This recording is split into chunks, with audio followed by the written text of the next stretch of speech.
tema antes del segundo parcial. ¿Ya? Hoy día es gastrointestinal 3 y el día jueves es gastrointestinal 4 y ahí termina el temario del segundo parcial y el examen ya está programado para el día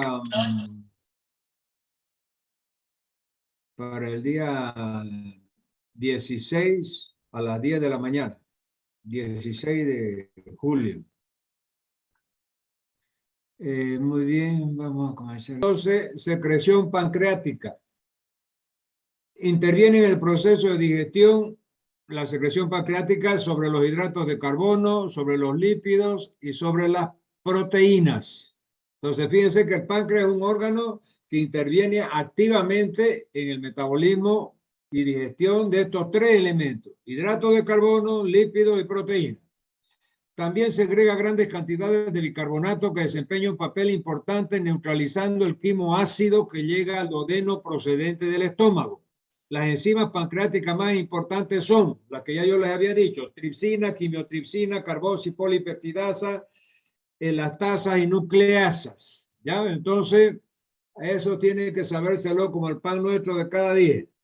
Muy bien, entonces aquí fíjense, nos pone en el dibujo del lado derecho, que voy a poner mi apuntador, nos explica las funciones del páncreas endocrino y exócrino. En la parte endocrina ya habíamos visto insulina, somatostatina, glucagón en los islotes de Langerhans. Y la parte exócrina es el jugo pancreático, que son producidos por los acinos pancreáticos de la glándula y producen amilasa, proteasa, lipasa, nucleasa, todo lo que hemos dicho: tripsina, quimiotripsina, carboxipolipeptidasa, elastasas y nucleasas. Sigamos. Aquí tenemos la secreción pancreática nuevamente, en más detalle. 1. La enzima que digiere los hidratos de carbono es la amilasa pancreática. Hidroliza los almidones, el glucógeno y la mayor parte de los hidratos de carbono. Entonces, yo le pregunto, ¿cuál es la enzima que digiere los hidratos de carbono a nivel pancreático? Es la lipasa pancreática. 2. Lipasa pancreática también hidroliza la grasa. O sea, no también, sino que la amilasa, almidones, o sea, hidratos de carbono. Lipasa, lípido. Entonces, la lipasa pancreática va a hidrolizar la grasa, que junto con la bilis va a ayudar a digerir la grasa, ¿no? Después tenemos la colesterol estearasa, que hidroliza los ésteres de colesterol. 4. La fosfolipasa, que separa los ácidos grasos de los fosfolípidos. La secreción del inhibidor de la tripsina impide la autodigestión del páncreas.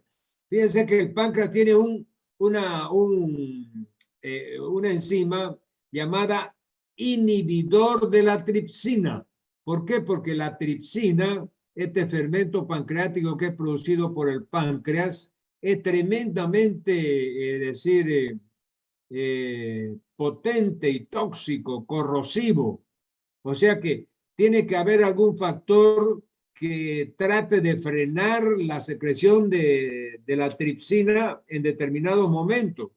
Porque a veces cuando la tripsina se sale del acino, ¿ya?, y comienza a embeber el parénquima pancreático, es muy autolítica, destruye completamente el tejido pancreático. Es lo que sucede en la pancreatitis aguda.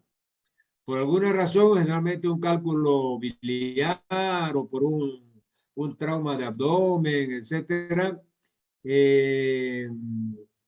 comienza a salir la tripsina de su hábitat normal, que es dentro del acino glandular, y comienza un proceso de autodigestión del propio páncreas.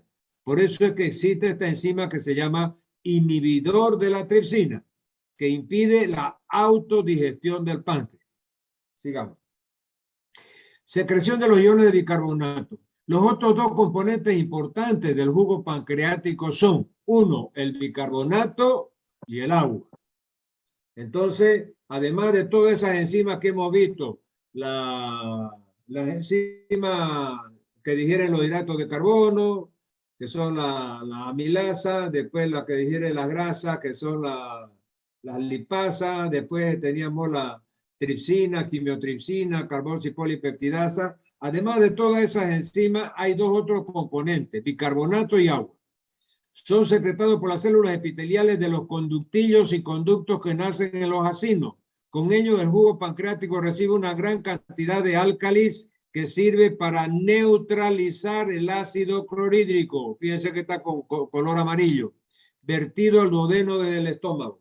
Entonces, la función principal del bicarbonato es neutralizar ese quimo ácido que ha flanqueado y ha atravesado el píloro y ha llegado al comienzo del intestino, ¿no? Muy bien.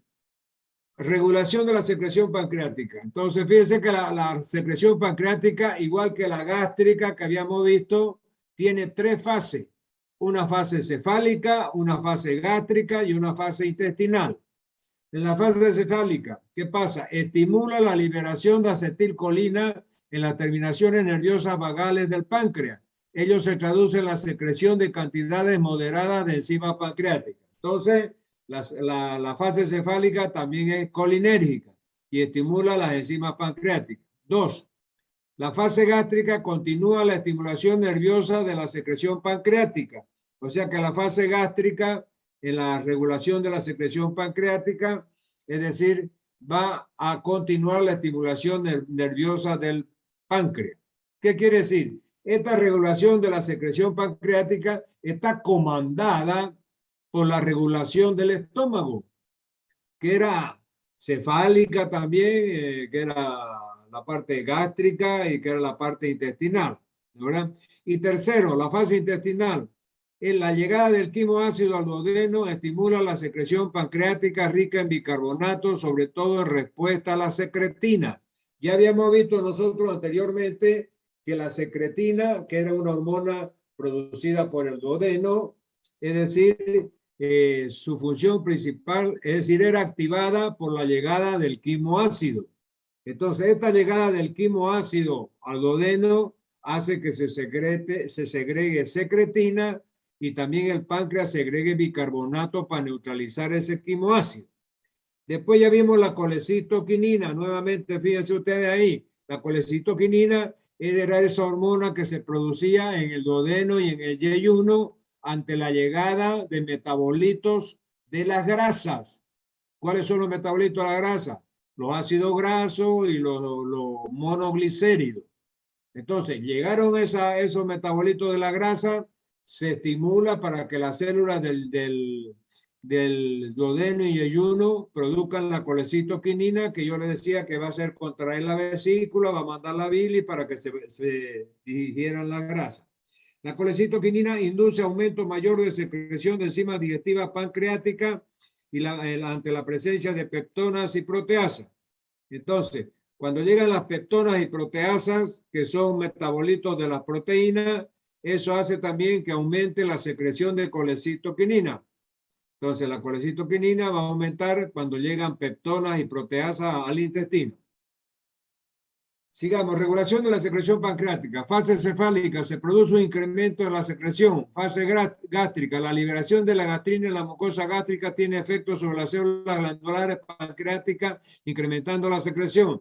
Fase intestinal es la más importante de las tres y la que da lugar al máximo ritmo de secreción. La presencia de quimo en el duodeno es un estímulo para las células endócrinas de la mucosa duodenal.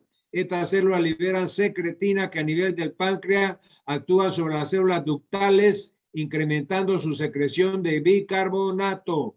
También liberan colecitoquinina, pancreosimina, que actúa sobre las células acinares, incrementando la secreción de enzimas al jugo pancreático. Otras hormonas como la somatostatina o el polipéptido pancreático disminuyen la secreción. Entonces aquí nos ha hecho un resumen de toda la regulación de la secreción pancreática. Entonces, fíjense, tiene mucho que ver con la fase cefálica, con la fase gástrica, pero sobre todo con la fase intestinal. Es decir, la llegada del quimo ácido estimula la secreción de secretina. También la llegada de metabolitos de las grasas estimula la secreción de colecitoquinina. Todo eso, la llegada de peptonas y proteínas hace que se estimule la formación de secretina y eso va a incrementar esa hormona y al mismo tiempo el páncreas va a liberar también bicarbonato para neutralizar el quimo ácido, ¿no? Entonces, todo eso tiene que ir ya memorizándolo. Secreción de bilis por el hígado. La bilis cumple dos funciones importantes. Uno, desempeña un papel significativo en la digestión y absorción de la grasa porque ayuda a emulsionarla para luego absorberla a través de la mucosa intestinal. Fíjense que no sería posible digerir la grasa y absorberla, por supuesto, si no existiera la bilis. La bilis emulsiona, saponifica la grasa. Es la acción que produce, como ya lo he explicado, el hipoclorito de sodio, que es lo que tienen esos productos para lavar las vajillas de la loza, los platos, etcétera. Usted no puede sacar la grasa del plato si no hay esa emulsión por el hipoclorito de sodio. Bueno, la bilis tiene la misma función. No se podría, es decir, saponificar y para absorberse la grasa si no hubiera la bilis. La bilis saponifica o emulsiona la grasa. Entonces juega un papel importante en la absorción y digestión de la grasa. Segundo, sirve para la excreción de varios productos de desechos de la sangre como bilirrubina y exceso de colesterol.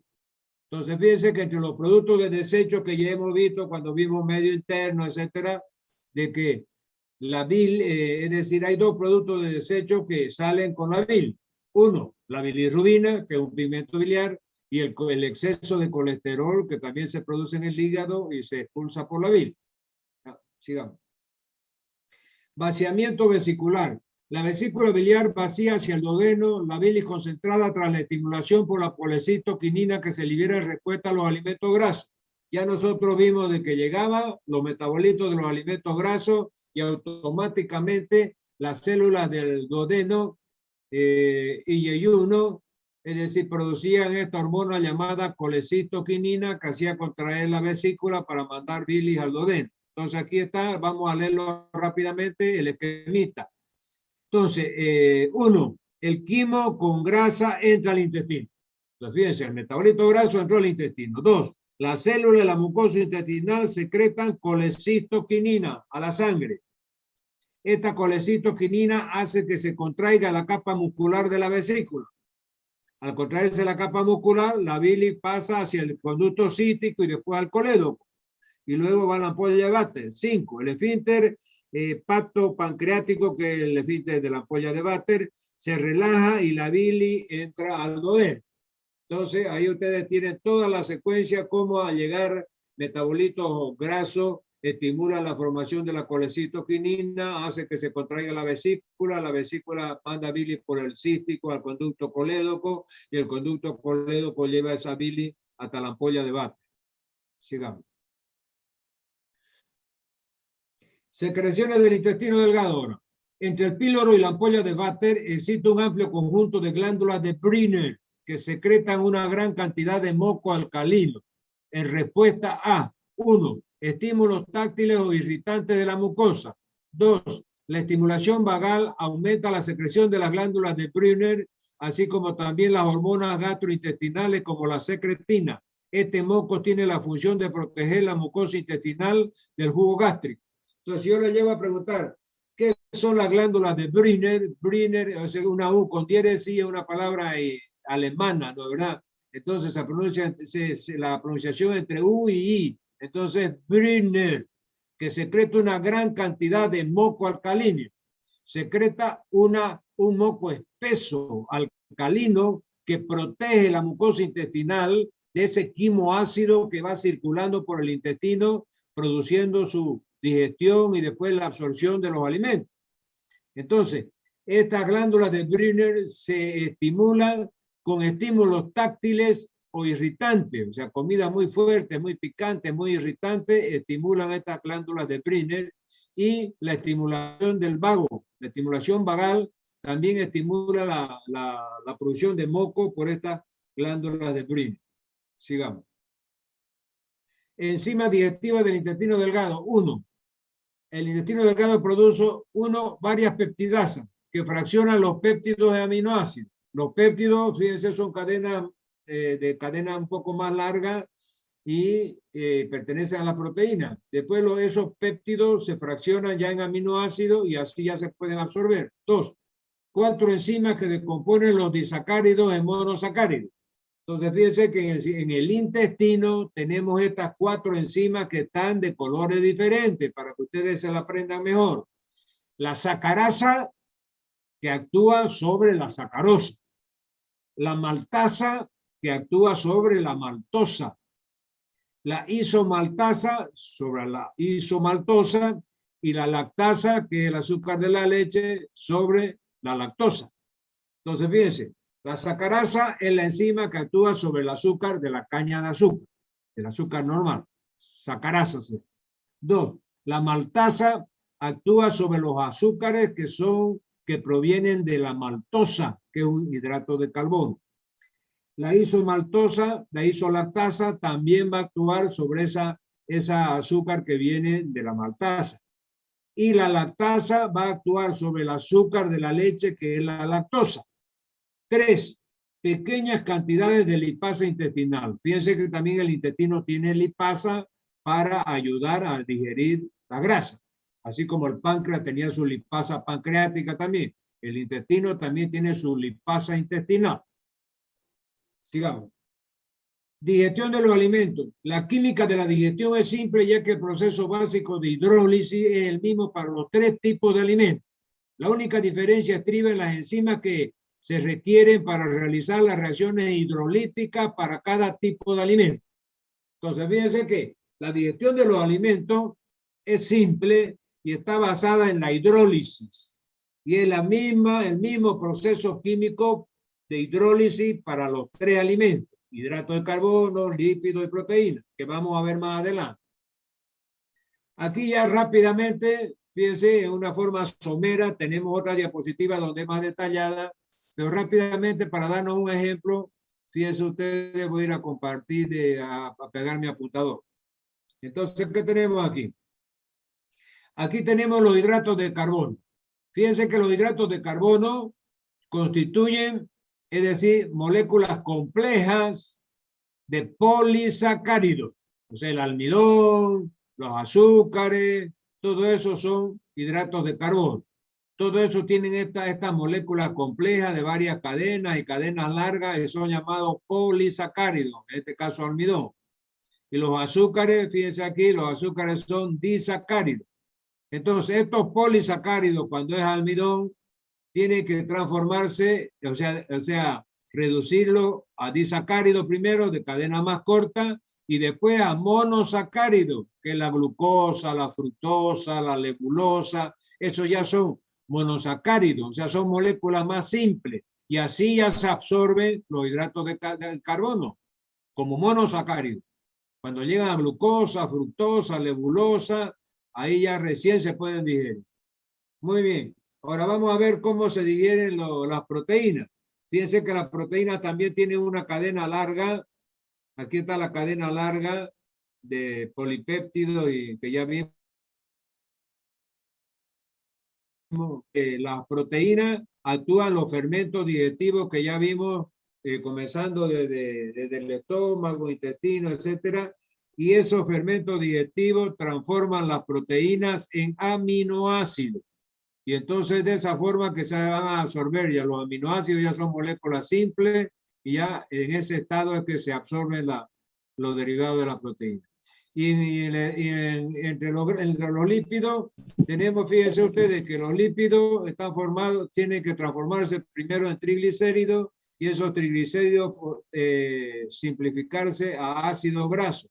Y recién ya cuando son ácidos grasos, recién se pueden absorber. Aquí, como les digo, lo estamos viendo así rápidamente. Después, en otro cuadro, vamos a ver más detenidamente ese proceso digestivo para cada tipo de alimento. Aquí está lo que yo les decía. Fíjense, aquí tenemos el esquema de la digestión de los hidratos de carbono. ¿Ya? Bien más complejo que el otro. Entonces aquí hemos dicho que los hidratos de carbono están formados por almidones y azúcar. Aquí estamos viendo almidón. Entonces fíjense que sobre los almidones ya comienzan a digerirse ya en la saliva, en la boca, por la ptialina. El 20 al 40% de los almidones ya comienza su digestión a nivel de la boca cuando se mezclan con la saliva que tiene esta enzima la ptialina. ¿Ya? Después va bajando y en el páncreas, en el intestino, ya llegan los fermentos pancreáticos, la amilasa pancreática, que va a actuar también sobre los almidones, ¿ya? Amilasa. Eso, el 50-80% ya también son digeridos por esta amilasa pancreática. Esos dos escenarios hacen que estos almidones se transformen en maltosa y polímeros de glucosa. O sea, ya son derivados de los almidones, pero ya tienen moléculas un poco más simples, pero todavía no se pueden absorber. Hay que simplificarlo más. Entonces llegan al estado de maltosa y polímero de glucosa. Ahora, sobre esos elementos, la maltosa y los polímeros de glucosa, actúa esta enzima digestiva intestinal que se llama maltasa, ¿ya? Y alfa-destrinasa, que está en el intestino. Entonces la transforman a esa maltosa y esos polímeros de glucosa, lo transforman en glucosa. Y ahí es que recién se puede digerir este hidrato de carbono ya como glucosa. ¿Ya? Ahora fíjense que por acción de la maltasa, esta maltosa se transformó en glucosa. Ahora fíjense, aquí tenemos la lactosa, que es el azúcar de la leche, está transformada por la lactasa del intestino y la transforma en galactosa, que ya es un monosacárido y se puede absorber como galactosa. Y el azúcar de la caña de azúcar, que es la sacarosa, va a tener que ser atacada por la sacarasa, que es una enzima del intestino, para transformarla en fructosa, que ya es una molécula simple del hidrato de carbono. Entonces, fíjense que todos esos elementos que eran almidones al comienzo o eran azúcares de la leche, azúcar de la caña de azúcar, azúcar de la maltosa, etcétera, tienen que llegar a ser glucosa, fíjense, lo de la maltosa, galactosa, los derivados de la lactosa de la leche, y fructosa, los derivados del azúcar de la caña de azúcar. Sigamos. Ahora, digestión de los hidratos de carbono nuevamente. La alimentación humana normal solamente tiene 3 fuentes importantes de hidratos de carbono que son sacarosa, lactosa y almidón. La sacarosa es un disacárido conocido como azúcar de la caña. 2. La lactosa es el disacárido de la leche, o sea, el azúcar de la leche. 3.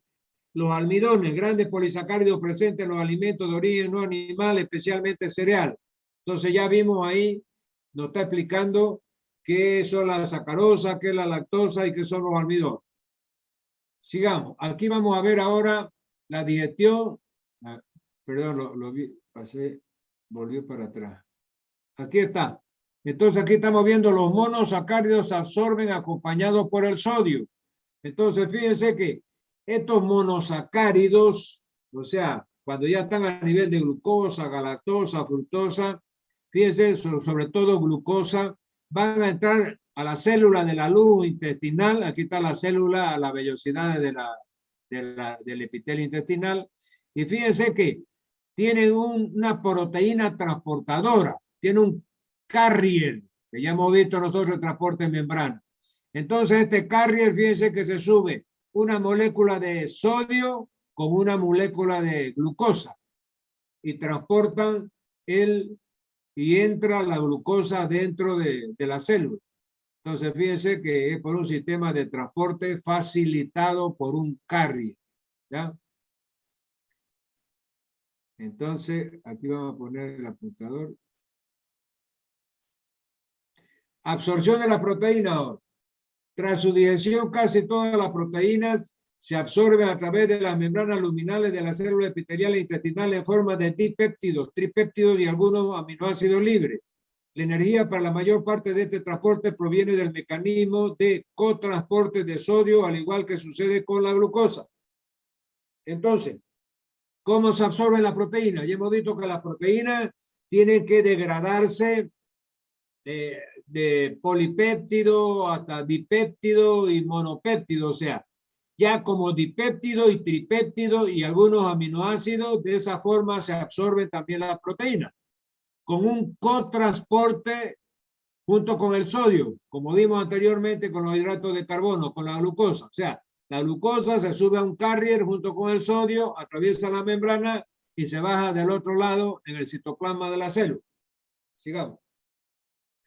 Aquí tenemos digestión de la proteína ya en forma gráfica. Fíjense ustedes, entonces aquí vamos a ver con el apuntador, tenemos las proteínas de los alimentos están formadas por largas cadenas de aminoácidos unidos por enlaces peptídicos. Entonces aquí tenemos la proteína. Sobre esta proteína, que es una molécula compleja, la pepsina del estómago ya comienza a actuar para comenzar a digerir la proteína a nivel del estómago. Y la pepsina es el estómago, las transforma en proteosas, peptonas y polipéptidos. Muy bien, esas proteosas, peptonas y polipéptidos son atacadas en el intestino por las enzimas pancreáticas, tripsina, quimiotripsina y carboxipolipeptidasa y elastasas. Esas 4 enzimas ayudan a degradar aún más estos metabolitos de la proteína que estaban aquí, que eran las proteasas, peptonas y polipéptidos. Al ser atacadas por la tripsina, quimiotripsina, carboxipolipeptidasa y elastasa, se transforman en polipéptidos y aminoácidos. Sobre que ya son moléculas más simples, más esos polipéptidos y aminoácidos todavía necesitan ser más simples y son atacados por la peptidasa intestinal. Esta peptidasa intestinal actúa sobre estos polipéptidos y aminoácidos y los transforma en aminoácidos.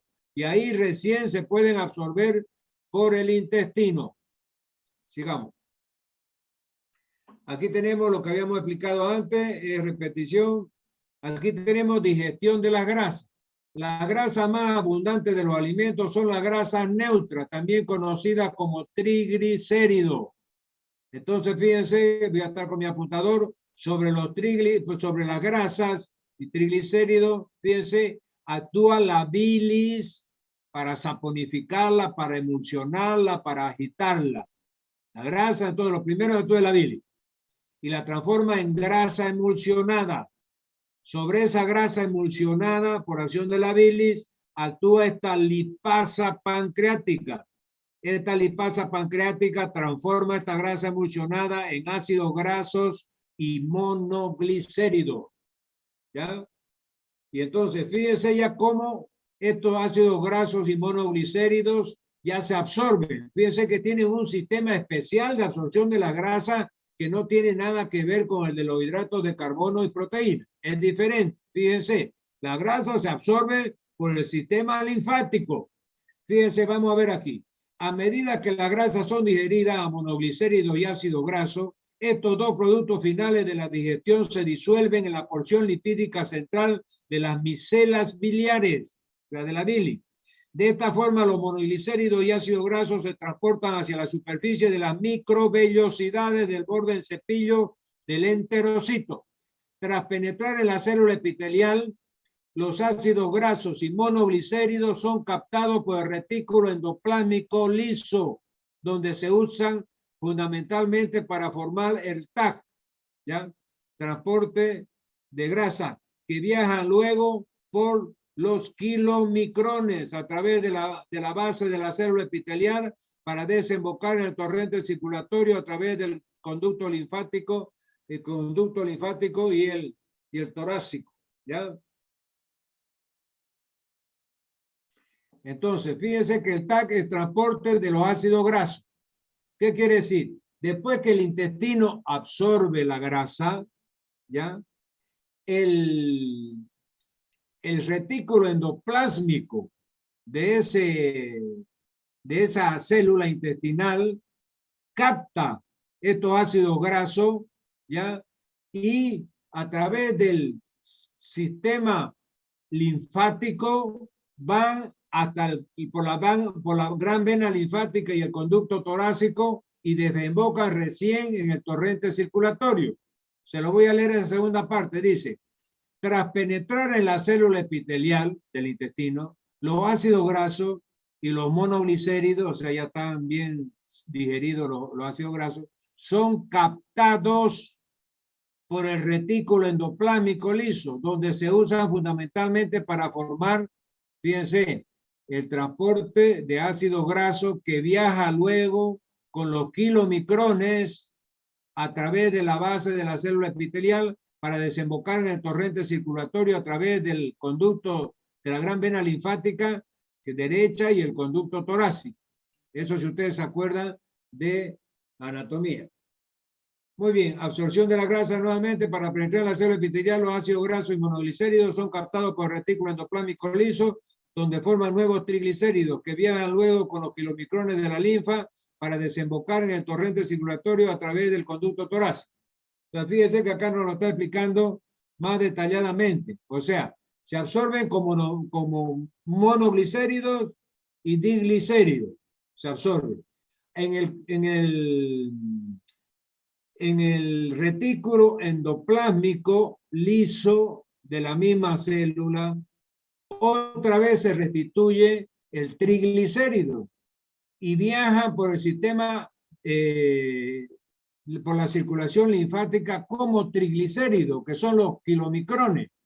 Ustedes, si se acuerdan de anatomía, por la circulación linfática iban los kilomicrones, que son los triglicéridos, o sea, son las moléculas grasas que se absorben del intestino y viajan por esa vía para recién, por la gran vena linfática y por el conducto torácico, que son los dos gruesos troncos de circulación linfática, cuando desembocan en eso, la gran vena linfática y el conducto torácico desemboca en la circulación general. Y ahí es que van a vertir todos esos kilomicrones de nuevo de la absorción de la grasa. Eso es lo que hemos visto ya, resumen de la absorción de los nutrientes, y con eso terminaríamos prácticamente toda esta parte de absorción de los